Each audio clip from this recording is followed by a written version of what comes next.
പ്രിയപ്പെട്ട സുഹൃത്തുക്കളെ, കേരളത്തിലെ പ്രതിപക്ഷത്തിനെ കുറിച്ചിട്ട് ഇതിനു മുമ്പ് ഞാൻ പലപ്പോഴും വീഡിയോ ചെയ്തിട്ടുണ്ട്. ഓരോ തവണ ചെയ്യുമ്പോഴും ഇനി ചെയ്യേണ്ടി വരില്ല എന്നുള്ള ഒരു ആശ്വാസത്തിലാണ് ഞാൻ വീഡിയോ ചെയ്യാറ്. പക്ഷേ എൻ്റെ പ്രേക്ഷകർക്കൊന്നും തോന്നരുത്, എനിക്ക് നിവൃത്തിയില്ല പ്രതിപക്ഷത്തെക്കുറിച്ച് വീഡിയോ ചെയ്യാതെ വീണ്ടും വീഡിയോ ചെയ്യാൻ പറ്റാത്ത ഒരു അവസ്ഥയിലേക്ക് ഞാനിപ്പോൾ എത്തിച്ചേർന്നിരിക്കുകയാണ്. കാരണം ഈ പ്രതിപക്ഷത്തിൻ്റെ ഈ അനാസ്ഥ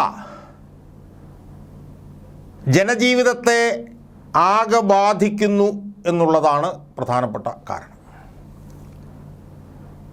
യഥാർത്ഥത്തിൽ കേരളത്തിലെ ജനങ്ങൾ സമാനതകളില്ലാത്ത പ്രതിസന്ധിയിലൂടെ കടന്നു പോകുമ്പോൾ കേരളത്തിലെ ഏത് ജനത്തിൻ്റെയും അല്ലെങ്കിൽ ഏതൊരു മനുഷ്യൻ്റെയും മുന്നിലേക്ക് DYFIക്കാരനോ SFIക്കാരനോ പോലീസോ ചാടി വീഴാൻ സാധ്യതയുണ്ട് എന്നുള്ള ഒരു സാഹചര്യത്തിലൂടെ കേരളത്തിലെ ജനങ്ങൾ കടന്നു പോകുമ്പോൾ എന്ത് വൃത്തികേടിനും നേതൃത്വം നൽകുന്ന ഒരു മുഖ്യമന്ത്രിയാണ് ഈ രാജ്യത്ത് ഈ കേരളത്തിൽ അധികാരത്തിലിരിക്കുന്നത് എന്നുള്ള ഭയപ്പാടിൽ വിറങ്ങലിച്ച് കേരളത്തിലെ ജനങ്ങൾ ജീവിക്കുമ്പോൾ, കേരളത്തിൽ അഴിമതി കൊടികുത്തി വാഴുമ്പോൾ, കേരളത്തിൽ ധൂർത്ത് കൊടികുത്തി വാഴുമ്പോൾ, കേരളത്തിൽ സ്വജനപക്ഷപാതം കൊടികുത്തി വാഴുമ്പോൾ, കേരളത്തിലെ ജനങ്ങൾ വിലക്കയറ്റത്തിൽ പെട്ട് ഈ പറഞ്ഞതുപോലെ നട്ടം തിരിയുമ്പോൾ, കേരളത്തിലെ തൊഴിലില്ലായ്മ അതിഭീകരമായി വർദ്ധിക്കുമ്പോൾ, ഇതൊക്കെ സംഭവിക്കുമ്പോൾ എവിടെയാണ് പ്രതിപക്ഷം എന്ന് വീണ്ടും ചോദിക്കാൻ ഞാൻ നിർബന്ധിതനാകുകയാണ് സുഹൃത്തുക്കളെ. ഇങ്ങനെ ഈ ദുരിതത്തിൽപ്പെട്ട് നട്ടം തിരിയുന്ന ജനങ്ങളെ സംരക്ഷിക്കുന്നതിൽ അതിദയനീയമായി ഈ പ്രതിപക്ഷം പരാജയപ്പെട്ടതുകൊണ്ടല്ലേ ഈ പിണറായി വിജയൻ എന്ത് വൃത്തികേടും എന്ത് ഹീനമായിട്ടുള്ള പ്രവർത്തനവും കേരളത്തിൽ ചെയ്യുന്ന ഒരാളായി രൂപാന്തരപ്പെട്ടത്? അതല്ലേ അതിൻ്റെ കാരണം? കേരളത്തിൽ സക്രിയമായിട്ടുള്ള നെഞ്ചുവിരിച്ച് നിൽക്കുന്ന ഒരു പ്രതിഷേധമുണ്ടായിരുന്നുവെങ്കിൽ, ഒരു പ്രതിപക്ഷമുണ്ടായിരുന്നുവെങ്കിൽ പിണറായി വിജയൻ എന്നേ വാലും ചുരുട്ടി ഓടുമായിരുന്നു. യൂത്ത് കോൺഗ്രസിൻ്റെ ആളുകളെ പിണറായി വിജയൻ തല്ലി തല പൊളിക്കുമ്പോൾ ഒരു 10,000 പേരെ അണിനിരത്താൻ ഈ കോൺഗ്രസിന് കഴിഞ്ഞിരുന്നുവെങ്കിൽ എത്രയോ യൂത്ത് കോൺഗ്രസ്സുകാരുടെയും ഒക്കെ തലയും കൈയും കാലും ഒക്കെ രക്ഷപ്പെടുമായിരുന്നു. എത്ര യൂത്ത് കോൺഗ്രസിൻ്റെ പിള്ളേര് ഗുരുതരമായി പരിക്കേറ്റ് ആശുപത്രിയിൽ കിടക്കാതിരിക്കുമായിരുന്നു. എത്ര മതിലുകൾ പൊളിക്കാതിരിക്കുമായിരുന്നു. അപ്പോൾ ഇന്ന് കേരളത്തിലെ ജനങ്ങൾ അനുഭവിച്ചു കൊണ്ടിരിക്കുന്ന ഈ ദുരിതത്തിൻ്റെ മുഴുവൻ ഒന്നാം ഉത്തരവാദി പിണറായി അല്ല, കേരളത്തിലെ പ്രതിപക്ഷമാണ് എന്ന് ഞാൻ വീണ്ടും പറയാൻ ആഗ്രഹിക്കുന്നു. സുഹൃത്തുക്കളെ, ഞാനിതിനു മുമ്പ് പറഞ്ഞിട്ടുള്ളതാണ്. ഞാൻ 2001-2006 കാലഘട്ടത്തിൽ VS അച്യുതാനന്ദൻ്റെ കൂടെയാണ് ജോലി ചെയ്തത്. അദ്ദേഹമായിരുന്നു അന്ന് പ്രതിപക്ഷ നേതാവ്.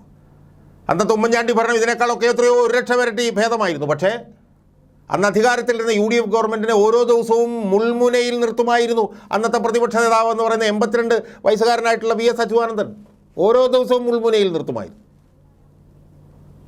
അന്നും VS അച്യുതാനന്ദൻ്റെ കൂടെ പാർട്ടി ഉണ്ടായിരുന്നില്ല. പാർട്ടി നേതൃത്വത്തിനെതിരായിരുന്നു VS അച്യുതാനന്ദൻ. എന്നാൽ പോലും ജനങ്ങളെ കൂടെ നിർത്തുന്ന പ്രവർത്തനങ്ങൾ ഓരോ ദിവസവും ഓരോ നിമിഷവും VS അച്യുതാനന്ദൻ ചെയ്തുകൊണ്ടിരിക്കുകയായിരുന്നു. ആ സ്ഥാനത്ത് കഴിഞ്ഞ 2.5 വർഷത്തെ പ്രതിപക്ഷത്തിൻ്റെ പ്രവർത്തനം എവിടെ? കഴിഞ്ഞ 2 വർഷമായി എവിടെയാണ് കേരളത്തിലെ പ്രതിപക്ഷം?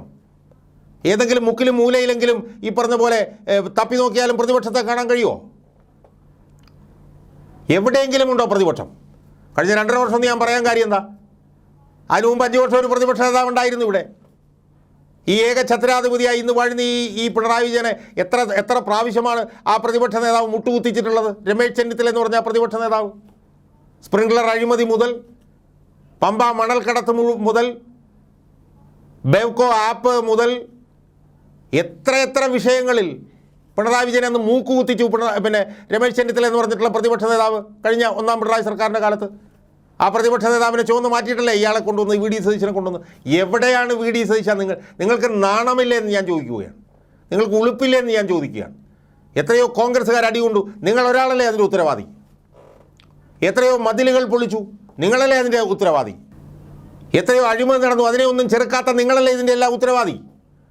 നിങ്ങൾ എതിർത്തിരുന്നുവെങ്കിൽ ഇത് വല്ല ഇവിടെ നടക്കുമായിരുന്നോ? ഈ അഴിമതി ഇവിടെ നടക്കുമായിരുന്നോ? ഈ ധൂർത്ത് ഇവിടെ നടക്കുമായിരുന്നോ? ഈ സ്വജന പക്ഷപാതം ഇവിടെ നടക്കുമായിരുന്നോ? ഇങ്ങനെ വിലക്കയറ്റത്തിൽ കിടന്ന ആളുകൾ പൊറുതിമുട്ടില്ലായിരുന്നു. എന്തുകൊണ്ടാണ്? നിങ്ങൾ കോൺഗ്രസിൻ്റെ അണികളെ ആവേശഭരിതരാക്കി അവരെ ഇൻസ്പയർ ചെയ്ത് നാട്ടിൽ സമരമുണ്ടാക്കിയിരുന്നുവെങ്കിൽ, നാട്ടിൽ പ്രക്ഷോഭം ഉയർത്തിയിരുന്നുവെങ്കിൽ, നാട്ടിൽ പ്രതിഷേധം ഉയർത്തിയിരുന്നുവെങ്കിൽ ഈ ദുരിതം ജനങ്ങൾക്കുണ്ടാകുമായിരുന്നോ? നവകേരള സദസ്സിൻ്റെ ഭാഗമായി നിങ്ങളൊന്ന് അനങ്ങിയത് അത് എറണാകുളം തിരുവനന്തപുരത്ത് വന്നപ്പോഴല്ലേ? അതിനുള്ളിൽ എത്രയോ കോൺഗ്രസ്സുകാർ അടികൊണ്ട് അതിഗുരുതരമായി ആശുപത്രിയിലായി. സതീശ, ആ സമയത്ത് നിങ്ങൾ എവിടെയായിരുന്നു? ഏത് മാളത്തിലായിരുന്നു നിങ്ങൾ? ഞങ്ങൾ ചോദിക്കുക. എത്ര കോൺഗ്രസ്സുകാർ അടികൊണ്ടു, എത്ര യൂത്ത് കോൺഗ്രസ്സുകാർ അടികൊണ്ടു? അവരെയൊക്കെ സംരക്ഷിക്കാൻ നിങ്ങൾ എവിടെയായിരുന്നു? അത് നിങ്ങളുടെ ബാധ്യതയല്ലായിരുന്നോ? എത്ര മതിലുകൾ പൊളിച്ചു? അവിടെ പോയി മുണ്ടും മുടക്കി കുത്തി നിൽക്കാനുള്ള ബാധ്യത നിങ്ങൾക്കില്ലായിരുന്നോ? നിങ്ങൾ എവിടെയായിരുന്നു? എത്രയോ അഴിമതികൾ നടന്നു. എന്തെങ്കിലും ഒരു അഴിമതിയിൽ കോടതിയിലേക്ക് നിങ്ങൾ പോയോ ഈ കഴിഞ്ഞ 2 വർഷത്തിനുള്ളിൽ? അപ്പോൾ അതുകൊണ്ട് ഇവിടെ ഈ നടക്കുന്ന ജനങ്ങളുടെ ജീവിതം ദുരിതപൂർണമാക്കുന്ന, ജനജീവിതം ദുസ്സഹമാക്കുന്ന ആ പ്രവർത്തനങ്ങളുടെ എല്ലാം യഥാർത്ഥ പ്രതി, അതിനെല്ലാം ജനങ്ങൾ കുറ്റപ്പെടുത്തുന്നത് നിങ്ങളെയാണെന്ന് നിങ്ങൾ മനസ്സിലാക്കൂ. ഈ പിണറായി വിജയൻ എന്ത് വൃത്തികേടും കാണിക്കാം എന്നുള്ള അവസ്ഥ ഉണ്ടാക്കിയത്, പിണറായി വിജയൻ ആരുടെ മേൽ വേണമെങ്കിലും ചാടി വീഴാമെന്ന് പറഞ്ഞ അവസ്ഥ ഉണ്ടാക്കിയത്, പിണറായി വിജയൻ അഴിമതി നടത്തിയത്, പിണറായി വിജയൻ ധൂർത്ത് നടത്തിയത്, പിണറായി വിജയൻ ഈ വൃത്തികേടുകളെല്ലാം കാണിച്ചത്, കോൺഗ്രസ്സുകാരെ അടിച്ച് അവരുടെ തല പൊളിച്ചിട്ട് ആ പോലീസുകാർക്ക് ഗുഡ് സർവീസ് സെൻറ്റർ കൊടുക്കുന്നത്, തലയടിച്ചു പൊട്ടിക്കുന്ന DYFIക്കാർ രക്ഷാപ്രവർത്തനം നടത്തുകയാണെന്ന് പറയുന്നത്, ഇതൊക്കെ പിണറായി വിജയൻ ചെയ്യാൻ കഴിയുന്നത് എന്തുകൊണ്ടാണ് സതീശ? നിങ്ങളുടെ ഒരൊറ്റയാളുടെ അനാസ്ഥ കൊണ്ട്, നിങ്ങൾക്കൊന്നും ചുക്കും ചെയ്യാൻ കഴിയാത്തതുകൊണ്ട്. നിങ്ങൾക്ക് നിങ്ങളുടെ അഹങ്കാരം ജനങ്ങളെ കാണിക്കലാണ് പ്രധാനം. നിങ്ങളുടെ മുമ്പിലേക്ക് കിട്ടുന്ന മൈക്ക് തള്ളി മാറ്റിയിട്ട് എഴുന്നേറ്റ് പോകലാണ് നിങ്ങളുടെ പരിപാടി. ഇന്നോവ ക്രിസ്റ്റയിൽ നടക്കുകയാണ് നിങ്ങൾ, ലക്ഷക്കണക്കിന് രൂപ ശമ്പളവും മേടിച്ചുകൊണ്ട് നടക്കുകയാണ് നിങ്ങൾ. അതുകൊണ്ട് ഇന്ന് കേരളത്തിൽ നടന്നുകൊണ്ടിരിക്കുന്ന എല്ലാ വൃത്തികേടുകളുടെയും കാരണക്കാരൻ അത് നിങ്ങളാണ്, നിങ്ങൾ മാത്രമാണ്. പിണറായി വിജയൻ ഈ വൃത്തികേടുകളെല്ലാം കാണിക്കാനുള്ള കാരണം നിങ്ങളുടെ കഴിവില്ലായ്മയാണ്. പിണറായി വിജയൻ ഈ വൃത്തികേടുകളെല്ലാം കാണിക്കാൻ കാരണം നിങ്ങൾ ഉൾപ്പെടുന്ന പ്രതിപക്ഷം വരിയുടയ്ക്കപ്പെട്ടതായതുകൊണ്ടാണ്. പിണറായി വിജയന് വേണ്ടി കുഴലൂതുന്ന, പിണറായി വിജയന് വേണ്ടി പൃഷ്ഠം താങ്ങുന്ന കുഞ്ഞാലിക്കുട്ടിയെ താങ്ങി നടക്കുന്നയാളാണ് നിങ്ങൾ എന്നുള്ളത് കൊണ്ടാണ്. നിങ്ങൾക്ക് രാഷ്ട്രീയ നിലപാടില്ല, നിങ്ങൾക്ക് ഇച്ഛാശക്തിയില്ല, നിങ്ങൾക്ക് അണികളെ സ്വാധീനിക്കാൻ, അണികളെ കൂടെ കൊണ്ടു നടത്താൻ, അവരെ വൈകാരികമായി ഒപ്പം നിർത്താൻ, അവരോടൊപ്പം ചേർന്ന് നിൽക്കാൻ, അവർക്കൊപ്പം ഞെളിഞ്ഞു നിൽക്കാൻ, അവർക്കൊപ്പം പിണറായി വിജയനെതിരെ അതിശക്തമായിട്ടുള്ള പ്രതിഷേധമുയർത്താൻ ഇതിനൊന്നും VD സതീശ നിങ്ങൾക്ക് കഴിയില്ല.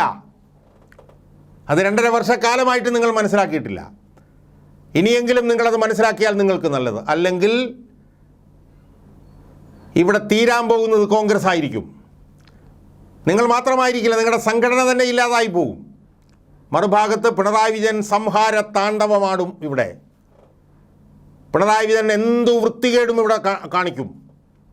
അതിലൂടെ ജനങ്ങളുടെ എല്ലാം മുന്നിൽ ഈ വൃത്തികേടുകളുടെ എല്ലാം ഒന്നാം പ്രതിയായി നിൽക്കേണ്ടി വരുന്നത് നിങ്ങളായിരിക്കും എന്നാണ് എനിക്ക് സൂചിപ്പിക്കാനുള്ളത്. നിങ്ങളായിരിക്കും ജനങ്ങളുടെ മുമ്പിൽ വിചാരണ ചെയ്യപ്പെടുക എന്നാണ് എനിക്ക് സൂചിപ്പിക്കാനുള്ളത്. അതുകൊണ്ട് നിങ്ങൾക്കിടെ ശരീരത്തിൽ ഒരല്പമെങ്കിലും ഉളുപ്പ് ബാക്കിയുണ്ടെങ്കിൽ 2.5 വർഷത്തെ നിങ്ങളുടെ പ്രവർത്തനം അമ്പെ പരാജയപ്പെട്ടു എന്ന ബോധ്യം എന്ന തിരിച്ചറിവ് നിങ്ങൾക്കുണ്ടാവുകയും നിങ്ങൾ ആ സ്ഥാനത്ത് നിന്ന് മാറി നിൽക്കാൻ ഇനിയെങ്കിലും തയ്യാറാവും എന്നാണ് ഞാൻ വിശ്വസിക്കുന്നത്.